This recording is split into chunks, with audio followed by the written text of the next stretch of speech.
Yo, what's going on, you guys? Today we have the most beautiful English villages. Look, man, I love England. I love the UK. I love how green it is. I love the history that you guys have. I love almost everything you guys have to offer, man. And I can't wait to go. That's why I've been watching a lot of videos about England, just to know, when I go, how to go about it, the best places to visit, the most beautiful places to visit. So yeah, man, I can't wait to go. Without further ado, man, we're gonna get straight to the video. Come on. In this video, we'll show you some of the prettiest villages, historical properties, and the oldest pub in England. Let's get started right here in Combe. We're in the Cotswolds. Cotswolds. Come on.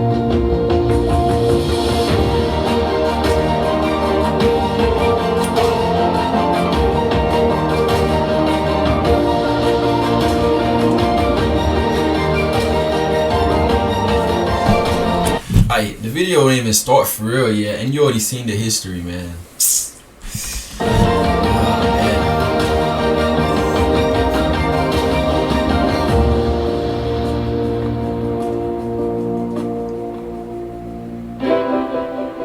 The Cotswolds is an expanse of sloping green hills and ancient picturesque towns and villages 2 hours west of London. It is designated an area of outstanding natural beauty, and its quintessentially English charm spans 6 counties, predominantly Gloucestershire and Oxfordshire.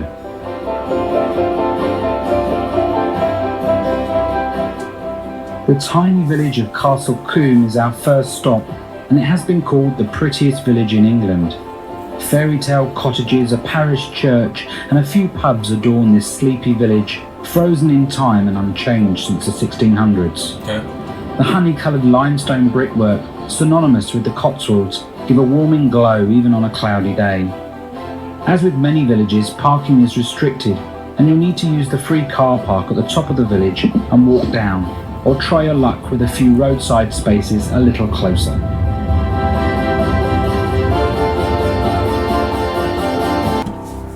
The focal point of the village, the 14th century medieval Market Cross monument, was sadly boarded up for repairs, but you might recognise this area as used in Steven Spielberg's 2010 film Warhorse. Another notable movie filmed in the village was the 1967 hit Dr. Dolittle with Rex Harrison. Is that cornbread? The movie filmed in the village was the 1967 hit Dr. Dolittle with Rex Harrison. Yeah, I don't know. Sorry. I know that's not what the video about, but I like food. Oh, this is a lemon cake. Oh, okay, lemon cake. I heard of lemon cake. I never had it though. Harrison. I see some brownies. Oh, I love brownies. I love brownies.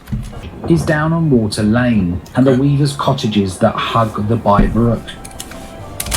Hold up, sorry. Water Lane and the weavers. This right here just looks so peaceful, right? It's like you just walk in with no care in the world, right? Like nothing bothers you. You got no bills to pay. You got nothing in your mind, bro. It's just nothing at all, To me, that's life, To me, that's life. Like worry-free life, man. To me, that's so valuable to me. It's like to me, you just walk in there. It's like, dang, that's how it looks like, That's how it looks like. That hug the Bibury. Back in the 15th century, weavers were deemed of high status for the felt work they accomplished on the cloth used in... And another reason that it looked like that for me is because when you live in a city, boy, you go outside, boy, there's people everywhere, right? There's mad people. And you go to, let's say, you pick up your keys trying to drive somewhere. The road is just packed. No matter what time of the day it is, it's packed. But when you go somewhere like this, where it's like, dang, there's nobody on the road. It's just you walking. It's like, it's just so peaceful, man. Because here it's always work. But you need time to unwind. You feel me? And I feel like this give you the opportunity. Deemed of high status for the felt work they accomplished on the cloth used in soldiers' uniforms. They could therefore pick prime property locations near rivers due to the water they needed as part of the fulling process. This used hot water and agitation to shrink the wool into felted garments. Apparently one of the properties was home to the Blanket brothers, and it's believed to be the birthplace of the blanket. What's the Blanket brothers? Driving the country lanes can be an adventure. Stepping just off the main road, the narrow lanes can catch you out with oncoming traffic or locals walking their dogs. So take care and drive slowly, especially if you're used to driving on the other side of the road. Gotcha.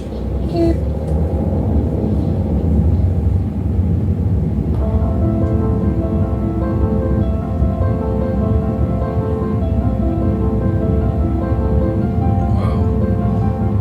This is so peaceful.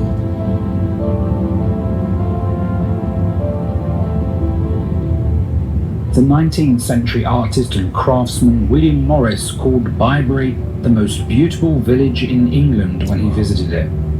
The village is known for its 17th century stone cottages with steeply pitched roofs and the famous Arlington Row weavers' cottages, which supplied cloth to the nearby Arlington Mill. Parking can be tricky here, with very few spaces in this chocolate box village developed long before the motorcar.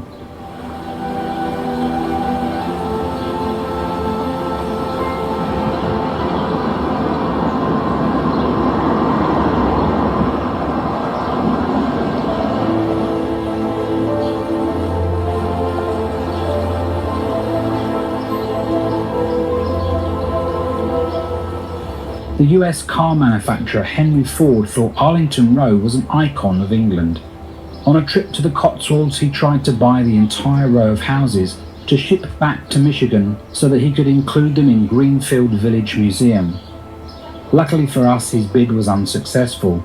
He did, however, manage to purchase Rose Cottage in the 1930s from the village of Chedworth, so a small piece of the Cotswolds made its way to America.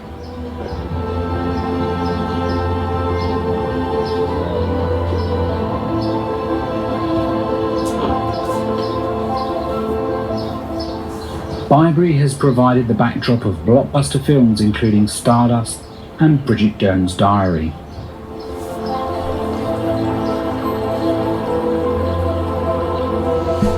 And I'm not saying a lot of things in this video simply because I'm just really enjoying it, bro. I'm just really imagining myself there and just really enjoying this place, man. This place just feels peaceful to me.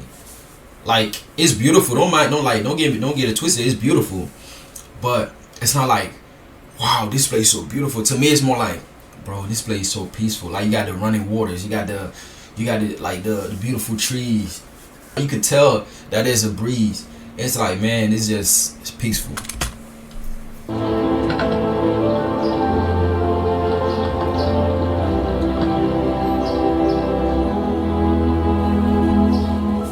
Walking in a loop along the pretty paths by the river, Arlington Mill appears.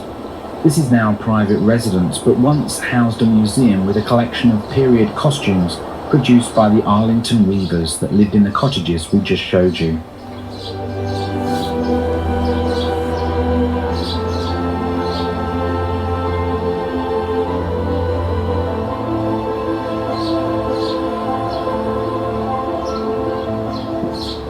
Bibury should definitely not be missed on your Cotswolds tour.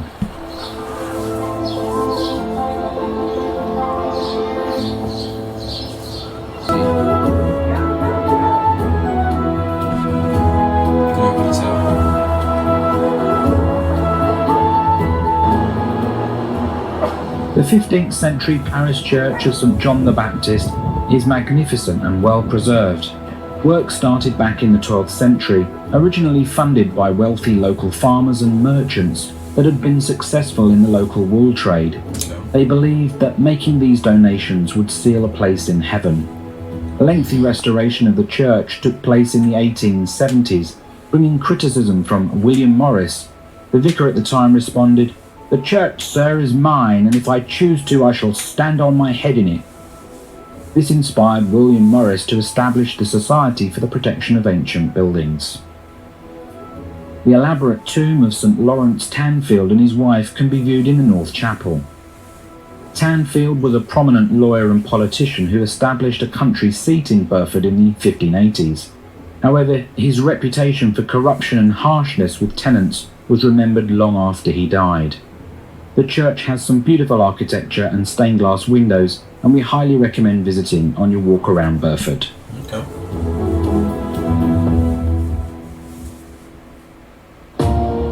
Next time, in part 2 of this video, we visit more stunning villages, a motor museum, the oldest pub in England, and the Folly Tower at Broadway. If you enjoyed part 1, please help us by liking and consider subscribing and clicking that bell so you don't miss next week's episode and our future videos. Oh, this video was good. Like, the whole time I was thinking, I'm like, bro, like I said, this place is just so peaceful. It's so peaceful just to walk, just, you know, go somewhere to unwind, you know. So I really like that video. Thank you so much for making it. I appreciate it very much. I appreciate you guys for watching with me. Continue to like, continue to comment, and continue to subscribe. We're on our way to 10,000 subscribers, so please help us reach there. Yeah, man, thank you guys so again for watching. I appreciate it. See you on the next one. Bye bye.